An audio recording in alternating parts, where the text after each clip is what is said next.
Well, hello there. Okay, horse racing, just a very quick one for you, ladies and gents. I know it doesn't float everybody's boat, but I know there's plenty out there that do like it. Just a quick message, a quick suggestion or prompting, if you like, to those that do like the horses, especially those of probably a certain age, i.e. 50 plus like myself.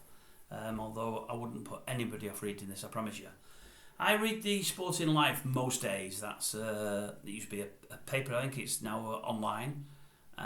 Read it most days. I look at horse racing results on there, but I tend to read all the text, all the articles on there on most days, see if there's any news that I'd like to read, and then I go to the Racing Post website and see if there's anything different on there. They're great, the Sporting Life, because they do some great features on great jockeys past, great horses past, certain races, and I really enjoy the read. They did one yesterday that I absolutely loved. I thought it was fantastic because it comes from probably the year that I really, really, really fell in love with racing. The first year that I remember racing, although I was watching it 3 or 4 years before this. It was 1971. It was the year that Brigadier Gerard won the 2,000 guineas.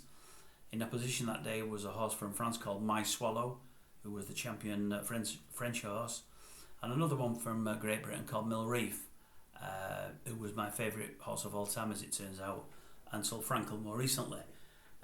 I'd never seen a better racehorse than Mill Reef. I'd never seen a braver racehorse than Mill Reef.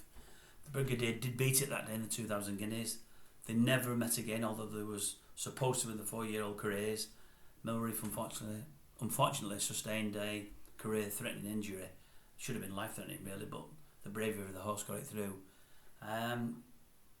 It was just a wonderful piece. It was a long piece, but it went through all the various races that the Brigadier had won as a 2-year-old, as a 3-year-old, as a 4-year-old. Did the same with Mill Reef, and up to a point, My Swallow. It was just a brilliant read. If you get a chance, racing fans, please read it. It was fantastic. But that year, as I say, was probably the year that I really fell in love with racing. For I was only a school kid, not even a senior school kid, a junior school kid. So it's just like really strange, but that was my youth. And I don't remember a year where we've had 3 better horses going for a classic than that year. You know, the Brigadier, Mill Reef and My Swallow would have probably won 2,000 guineas, any 2,000 guineas for the next 10 years had they not faced each other. As I say, they never ever met again, the main 2 protagonists, the 2 British horses. I wish they had done, because I am always of the belief, and nobody will sway me, that had they met over a mile and a quarter, and especially over a mile and a half, the Brigadier wouldn't have got close to Mill Reef. I believe that implicitly. I think the Brigadier's got a slightly higher rating as a racehorse than Mill Reef. I cannot see how, with what Mill Reef won and how he won his races. But as I say, if you get a chance to have a look at it, please go and have a look. It was a fascinating read. I don't know who composed the thing. I either couldn't see it or I've seen it and I can't remember, but it was really good, and hats off to you. I really enjoyed it, so go and have a look at that. I think it's well worth a look.